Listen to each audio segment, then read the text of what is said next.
Assalamualaikum warahmatullahi wabarakatuh. Kami dari kelompok 3 yang beranggotakan Agita Nurfitriani, Aliansa, saya sendiri Amelia Yunita, Muhammad Rashid, Radian, dan Sri Mulia.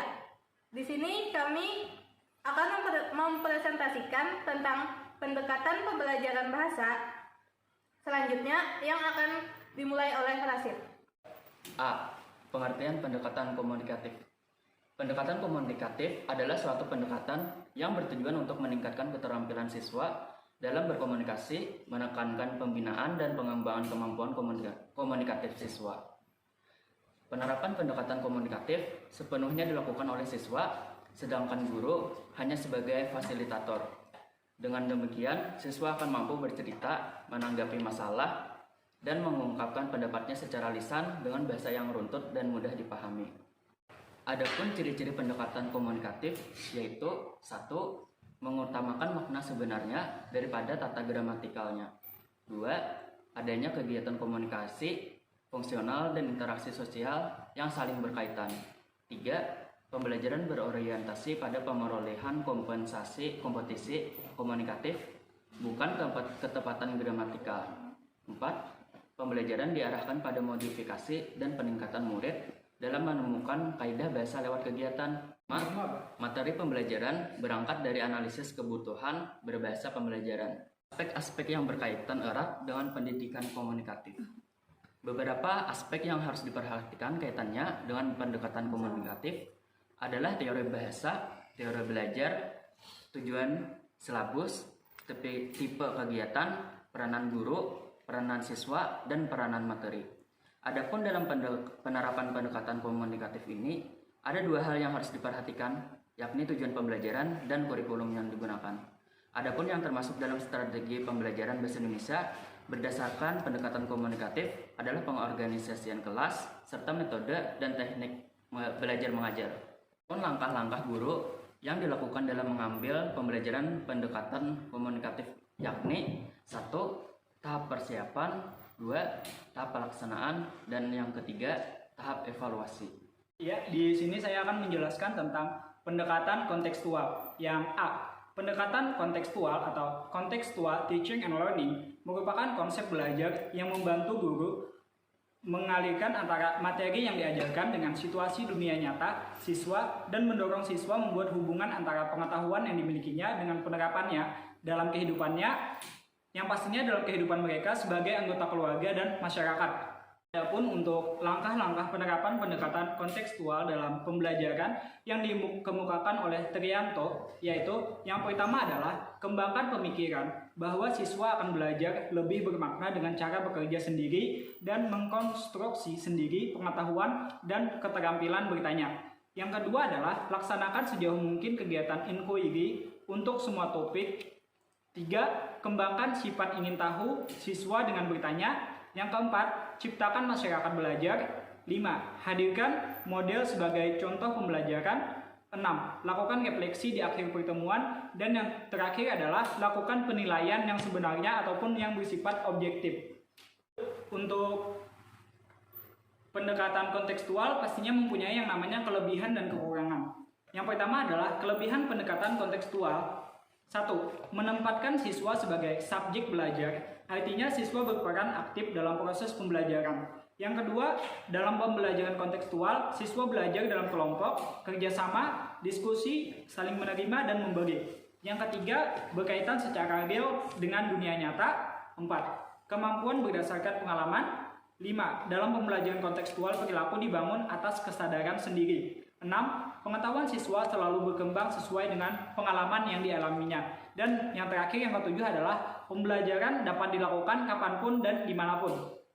Adapun untuk kekurangan dari pendekatan kontekstual menurut Komalasari, yang pertama adalah jika guru tidak pandai mengaitkan materi pembelajaran dengan kehidupan nyata siswa, maka pembelajaran akan menjadi monoton. Yang kedua, jika guru tidak membimbing dan memberikan perhatian yang ekstra, siswa sulit untuk melakukan kegiatan inquiry dan membangun pengetahuannya sendiri.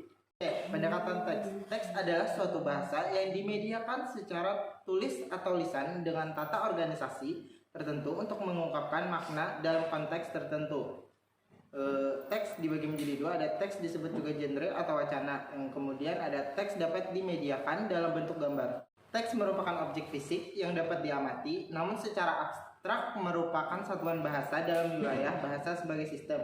Kemudian ada teks mempunyai tata organisasi yang kohesif. Kemudian ada teks mengungkapkan makna, teks tercipta pada sebuah konteks. Kemudian ada teks dapat dimediakan secara tulis atau lisan. Kemudian, apa yang dimaksud dengan genre? Genre dapat dipandang sebagai proses sosial dan budaya secara luas yang menjadi latar belakang terbentuknya teks. Dan ada secara sempit yaitu jenis teks dalam bentuk instansiasi. Apa beda teks dengan wacana? Teks mengacu secara formal kepada bentuk fisik dari peristiwa komunikasi, sedangkan wacana mengacu secara fungsional kepada makna sebagai hasil dari interpretasi terhadap peristiwa komunikasi tersebut dalam konteks. Kemudian ada prinsip pembelajaran bahasa berbasis teks.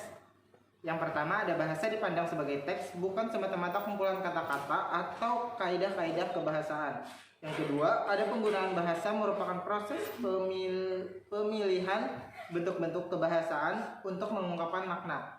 Yang ketiga, ada bahasa bersifat fungsional, tidak pernah lepas dari konteks karena bahasa mencerminkan ide, sikap, nilai, dan ideologi penggunanya. Dan yang terakhir, ada bahasa merupakan sarana pembentukan kemampuan berpikir yang direalisasikan dalam struktur teks. Kemudian ada metode pembelajaran. Metode pembelajaran pada pendekatan berbasis teks dilaksanakan dalam 4 tahap bersiklus. Yang pertama ada pembangunan konteks, yang kedua pemodelan, yang ketiga pembangunan teks secara bersama, dan yang terakhir keempat pembangunan teks secara mandiri. Pengertian pembelajaran dengan pendekatan saintifik. Proses pembelajaran yang dirancang sedemikian rupa agar peserta didik secara aktif mengkonstruksi pengetahuan, keterampilan, dan lainnya melalui tahapan mengamati, menanya, menalar, mencoba, dan membentuk jejaring untuk semua mapel. Prinsip pembelajaran dengan pendekatan saintifik. 1. Pembelajaran berpusat pada siswa. Pembelajaran membentuk student life konsep. 3. Pembelajaran memberikan kesempatan pada siswa untuk mempelajari, menganalisis, menyimpulkan konsep, pengetahuan, dan prinsip. 4. Pembelajaran mendorong terjadinya peningkatan kemampuan berpikir siswa. Pendekatan saintifik.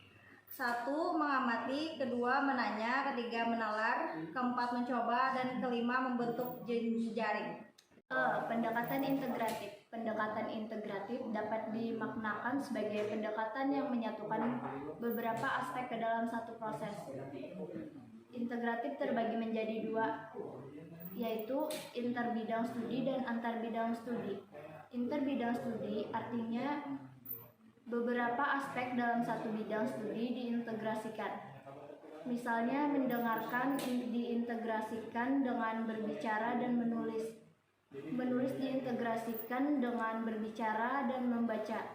Materi kebahasaan diintegrasikan dengan keterampilan bahasa. Integrasi antar bidang studi merupakan pengintegrasian bahan dari beberapa bidang studi, misalnya bahasa Indonesia dengan matematika atau dengan bidang studi lainnya. Dalam pembelajaran bahasa Indonesia, integratif interbidang studi lebih banyak digunakan. Saat mengajarkan kalimat, guru tidak secara langsung menyodorkan materi kalimat ke siswa, tetapi diawali dengan membaca atau yang lainnya. Perpindahannya diatur secara tipis. Bahkan guru yang pandai mengintegrasikan penyampaian materi dapat menyebabkan siswa tidak merasakan perpindahan materi. Integratif sangat diharapkan dalam pembelajaran bahasa Indonesia. Pengintegrasiannya diaplikasikan sesuai dengan kompetensi dasar yang perlu dimiliki siswa. Materi tidak dipisah-pisahkan. Materi ajar justru merupakan kesatuan yang perlu dikemas secara menarik. Ada perbedaan yang mendasar antara pengertian pendekatan, metode, teknik, dan strategi. Pendekatan adalah titik tolak atau sudut pandang terhadap proses pembelajaran. Metode adalah prosedur pembelajaran yang difokuskan ke pencapaian tujuan. Teknik adalah cara yang dilakukan seseorang dalam rangka mengimplementasikan suatu metode dan strategi pembelajaran dapat diartikan sebagai perencanaan yang berisi tentang rangkaian kegiatan yang didesain untuk mencapai tujuan pendidikan tertentu. Sekian presentasi dari kami. Salah hilap mohon maaf. Wassalamualaikum warahmatullahi wabarakatuh.